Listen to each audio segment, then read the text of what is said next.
Imagine a soldier. He is 65 years old. His hair is white. His skin is a map of jagged scars earned from the burning deserts of Gadrosia to the frozen peaks of the Hindu Kush. By every rule of modern biology and ancient warfare, this man should be long retired, or, more likely, dead in a ditch. But instead, he is standing in the front rank of the most terrifying infantry unit the ancient world has ever seen. These were the Argyraspides, the Silver Shields. So let's begin with the year 317 before Christ. The empire of Alexander the Great has fractured.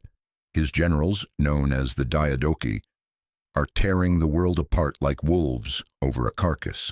But amidst the chaos, one unit stands alone. They are a tactical paradox. While the rival kings are busy recruiting fresh-faced 20-year-olds with strong backs and fast legs, the most coveted prize in the world is a group of 3,000 grandfathers of war. The average age in this unit was between 60 and 70 years old. In a story that spans over 40 years of continuous combat, these men had never known the taste of defeat. They had marched over 12,000 miles under Alexander, and they were still marching. They were the ultimate silver fox killing machine. They didn't just fight, they operated with a cold, mechanical precision that turned the battlefield into a meat grinder. But the paradox goes deeper. While they were invincible on the field, they were a political nightmare. They were too proud to be commanded, and too dangerous to be ignored. It turns out the reality was much darker. These men were not loyal to kings or empires. They were loyal only to their own legend and to the silver-plated shields that gave them their name.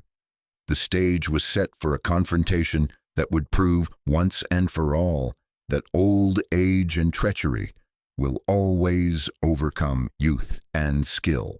But as we shall see, their final victory would come at a price that no soldier should ever have to pay. To understand why a 70-year-old soldier was more valuable than a dozen young recruits, we have to look at the mechanical reality of the Macedonian phalanx. The Silver Shields were originally the Hypaspists, the elite infantry guard of Alexander the Great. After the conquest of India, Alexander rewarded their unparalleled service by plating their wooden shields in shimmering silver. But these weren't just decorative status symbols. They were the badge of a professional class that had perfected the art of the sarissa, the massive 18-foot-long pike. In the hands of a novice, the sarissa is a clumsy, unwieldy weight. In the hands of a silver shield, a man who had drilled with it every day for 40 years, it was a precision instrument. These men possessed muscle memory that went beyond training. They could shift from a marching column into a dense, bristling forest of steel in seconds, without a single word being barked by an officer.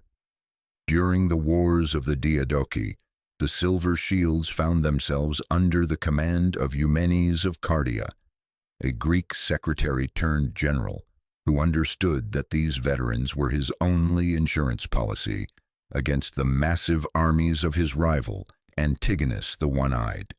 The tactical density here is staggering. While Antigonus had the numbers, over 30,000 infantry and 10,000 cavalry, Eumenes had the 3,000 Argyraspides. They were his silver wall. The plan was simple, yet brutal. The Silver Shields would occupy the center of the line. Their job was not to maneuver or use clever flanking tactics. Their job was to walk forward. They were a human steamroller. Because of their age, they lacked the sprinting speed of younger men, but they possessed something far more lethal: absolute, unshakable composure. When the enemy cavalry charged, the Silver Shields didn't flinch. When arrows blotted out the sun, they simply tilted their shields. They had seen it all before. They knew the smell of the blood, the exact weight of the pike, and the precise moment when an enemy's spirit would break. It turns out the reality of ancient warfare wasn't about who was the strongest, but who was the most disciplined. And as the two massive armies drew closer at the Battle of Gabiene, the Silver Shields prepared to show the younger generation why they were the most feared men on the planet. They weren't just fighting for a general. They were fighting to protect their massive baggage train, which contained 40 years' worth of loot, their wives, and their children. The sun rose over the salt flats of Gabiene in 316 before Christ, and the air was thick with the choking dust of the Iranian plateau. On one side stood the forces of Antigonus, a massive host of over 30,000 men. On the other, the army of Eumenes, anchored by the 3,000 silver shields. What happened next was not a battle of maneuvers. It was a slaughter. As the two phalanxes closed the distance, the silver shields didn't wait for the order. They stepped forward with a rhythmic, heavy thud that resonated through the dry earth. These 60-year-old men began to mock their opponents, shouting that they were fighting their own fathers. It wasn't a joke. It was a psychological hammer blow. When the lines finally collided, the sound was like a massive ship breaking apart on the rocks. The silver shields moved with a mechanical, cold-blooded efficiency, while the younger soldiers of Antigonus struggled with the weight of their gear in the heat. The veterans were silent. They didn't waste breath on war cries. They simply worked the sarissa. The front rank would pin an enemy's shield, while the second and third ranks found the gaps, the throat, the groin, the eyes. It was a rhythmic, industrial process of killing. The silver shields didn't lose a single man, not one. They cut through the center of Antigonus's army like a hot wire through wax, leaving a carpet of thousands of dead 20-year-olds in their wake. But as the silver shields were winning the war in the center, a disaster was unfolding in the rear. Under the cover of the massive dust clouds kicked up by the fighting, Antigonus had sent a detachment of Median cavalry to circle the flank. They didn't target the soldiers. They targeted the baggage train. This was the hoard. It contained 40 years of accumulated gold, silver, and precious gems from the Persian treasury. More importantly, it contained the wives, the mistresses, and the children of the silver shields. In an instant, the invincible veterans, the men who had just conquered the battlefield, realized they had lost everything they had spent a lifetime fighting for. The atmosphere in the camp that night was not one of victory, but of a cold, simmering fury. The grandfathers of war had destroyed an army, yet they were now beggars. And it was here that the Silver Shields made a decision that would stain their legacy forever. They didn't turn their pikes on their enemies. They turned on their own general. In the cold light of the morning following the battle, the Silver Shields committed the ultimate act of military betrayal. To recover their families and their 40 years of stolen loot, they entered into a secret pact with Antigonus. They seized their own commander, Eumenes, bound his hands with his own belt, and handed him over to his executioner. They got their gold back. They got their wives back. But they had broken the unspoken code of the Macedonian soldier.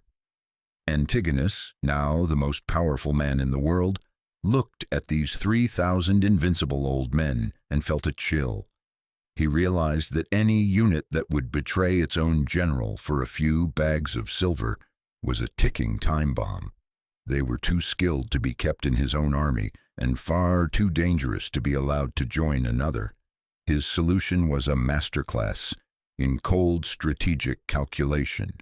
He didn't execute them. That would have started a mutiny.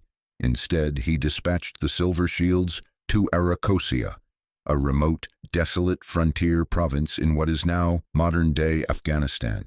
He gave the local satrap, Sibertius, a very specific secret order: break them up.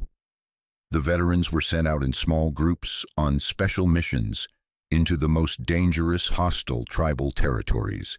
They were never given reinforcements.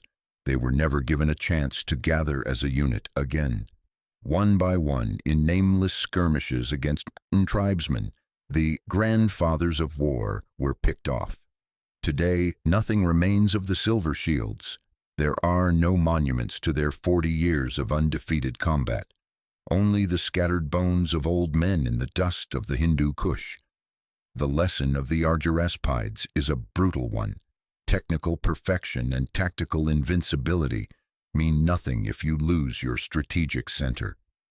They were a military machine that outlived its purpose, and in the end, their own greed proved more lethal than any spear or sword they had ever faced. So the next time you hear about a perfect army, remember the Silver Shields.